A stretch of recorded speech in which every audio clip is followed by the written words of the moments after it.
নির্লজ্জ বেহায়া আমার জীবনের সবচেয়ে বেশি আশ্চর্য লাগে।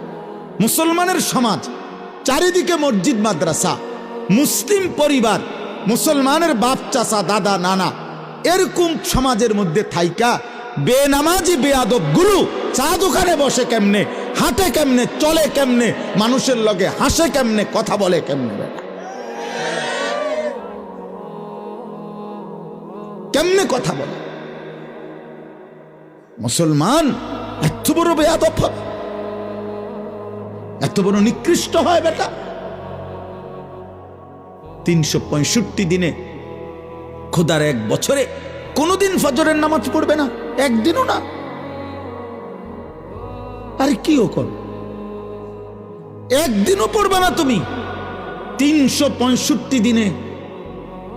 ওমা এটা কি মানুষ? আরে এই ডাকাত কিসের মুসলমান? এই হাইওয়ান মুসলমান কিসের? 365 দিনে বেটা নাফরমান, আল্লাহর কথা একবারও মনে পড়বে না তোর? হযরত আব্দুল্লাহ ইবনে ওমর রাদিয়াল্লাহু তাআলা আনহুমা, নবীজির সাহাবী, তিনি বলেন নবীজির জামানায় 2-4 দিন আমরা কাউকে ফজরের নামাজে অনুপস্থিত দেখলে খোদার কসম তিনি বলেন আমরা তাকে মুনাফিকই ভাবতাম, আমরা বুঝতাম সে মুনাফিক, মুনাফিক ভাবতাম। বলেন কি উত্তর দিবেন? রাসূলুল্লাহ সাল্লাল্লাহু আলাইহি ওয়াসাল্লাম বলছেন, বিশুদ্ধ হাদিস, এশার নামাজ এবং ফজরের নামাজে মসজিদে আসে না, জামাতে আসে না। নবীজি বলছে আলা ইয়াশহাদুহুমা মুনাফিকুন, মুনাফিক এশার নামাজ এবং ফজরের নামাজে আসে না, সে মুনাফিক। বুখারীর হাদিস, আল্লাহর নবী সাল্লাল্লাহু আলাইহি ওয়াসাল্লাম বলেন ইন্না আসকালা সালাতিন আলাল মুনাফিকিন সালাতুল ইশা ওয়া সালাতুল ফজর। নবীজি বললেন নিশ্চয়ই যারা মুনাফিক তাদের জন্য সবচেয়ে কঠিন 2টা নামাজ এশার নামাজ এবং ফজরের নামাজ।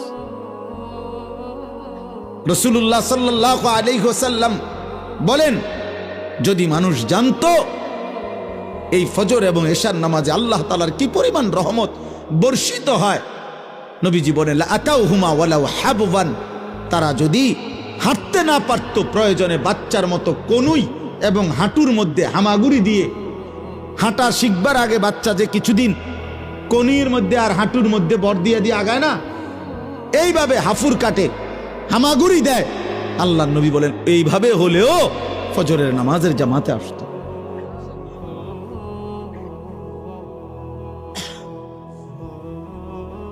খাও আব্বা, বিরিয়ানি খাইও, বিরিয়ানি খাইয়া শীতইয়া গিয়া ঘুমাইও, আবার আগামীকাল 9টা বাজে উঠতো না, কিন্তু পড়বে, হেতা আগেই পড়ে না, নতুন করে আর কি পড়বে?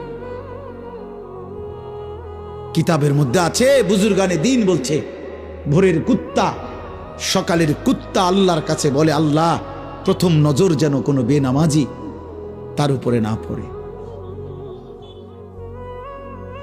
সকালের কুত্তা আল্লাহর কাছে ফরিয়াদ করে, আল্লাহ প্রথম নজর যেন, আমি কুত্তার নজর যেন প্রথম কোনো বেনামাজির উপরে না। বেটা দুনিয়া ভোগ করে, দুনিয়া তো সবাই ভোগ করছে না, মানুষ, জন্তু, জানোয়ার, কাফের, মুশরিক, এ তো কোনো কঠিন কিছু না, কঠিন কিছু।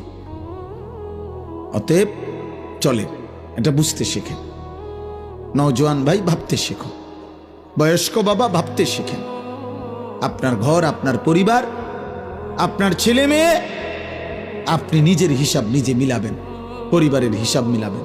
হাসিবু ক্বাবলা আন তুহাসাবু, আল্লাহ নবী সাল্লাল্লাহু আলাইহি সাল্লাম বলেন উম্মত, আল্লাহ তোমার হিসাব নেওয়ার আগে তোমার হিসাব তুমি করো, তুমি তো যোগ বিয়োগ বুঝো। ঘরে তোমার মানুষ 6 জন, রাত্রে ঘুমায় তোমার ঘরে 6 জন মানুষ, ফজরের নামাজ পড়ে কয়জন তুমি মিলাও। তোমার ঘরে মানুষ 6 জন, আল্লাহর কোরআন পড়তে পারে কয়জন, পারে না কয়জন, তুমি হিসাব করো। তোমার ঘরে মহিলা 4 জন, মেয়ে বোন ইত্যাদি মিলে, স্ত্রী মা, তো পর্দা করে কয়জন, করে না কয়জন, তুমি হিসাব মিলাও। তোমার টাকা 10 লাখ, সুদের টাকা কত, কিস্তির টাকা কত, মিথ্যা ওজনে কম দিয়া ঠকবাজি করে বাটপারি সিটারি করে উপার্জন করা টাকা কত, আর ঘামের হালাল টাকা কত, তুমি হিসাব করো, সোজা সোজা হিসাব। সাহিবুল বাইতে আদরা বিমা ফিহি, আরবি ভাষায় বলা হয় ঘরওয়ালাই তো জানে ঘরে কি আছে। তো এই পৃথিবীর কেউ না জানুক, আমি তো জানি আমার টাকাটা কোত্থেকে আসছে, আমি জানবো না? তো আমার ঘরে সেজদা দেয় না দেয় না, আমার ঘরে ফজরের নামাজ পড়ে না পড়ে না, নিজের সাথে মিলাম। হাসিবু ক্বাবলা আন তুহাসাবু। আল্লাহ তাআলা বলেন ঈমানদার, ওয়াল তানজুর নাফসুম মা কদ্দামাত লিগাদ। ওই ভাই পিছনে যারা, কথা বলো না ভাই, কথা বলো না। যদি ওয়াজ শুনতে কষ্ট হয় বাইরে ঘুরতে থাকো, সময় মতো আবার যখন লাইন ধরতে বলবে তখন আইসো। যাও ভাই যাও, কথা বলো না আব্বা, কথা বলো না, আমি নিষেধ করলাম, একদম কথা বলবা না, অনুমতি দিছি। আমি কোনো জোরাজোরি করে ওয়াজ শুনতে বাধ্য করছি না কাউকে, কারণ এটা তো কোনো নির্বাচনী জনসভা না যে সবার ভোট দরকার, বুঝেন নাই? আমি কোনো প্রার্থী না, আল্লাহর জন্য বলা। 10 জন হইলেই কি আর 10,000 হইলেই কি, কোনো অসুবিধা নেই, কম বেশিতে কিচ্ছু আসে যায় না, এটা কোনো বিষয় না। বিষয় হলো আখিরাত। বিষয় কি? আখিরাত। বিষয় আখিরাত। ऐसे रहे या वैसे रहे वहां देखना फिर कैसे रहे। আজ এখানে এভাবে বা ওইভাবে, হাসে বা কাঁদে, কাইত হইয়া বা শীত হইয়া, সুখে কিংবা দুঃখে, অসুস্থ বা সুস্থতায়, দুঃখ কিংবা বেদনায়, একভাবে একভাবে রাত ভোর হয়ে যাবে, একভাবে না একভাবে থাকা হবে। দেখার বিষয় তো হলো ওয়াহা ফের কাইসে রাহে, সেখানে কেমনে থাকবে, সেখানে কেমনে থাকবে, আখিরাতে কেমনে থাকবে।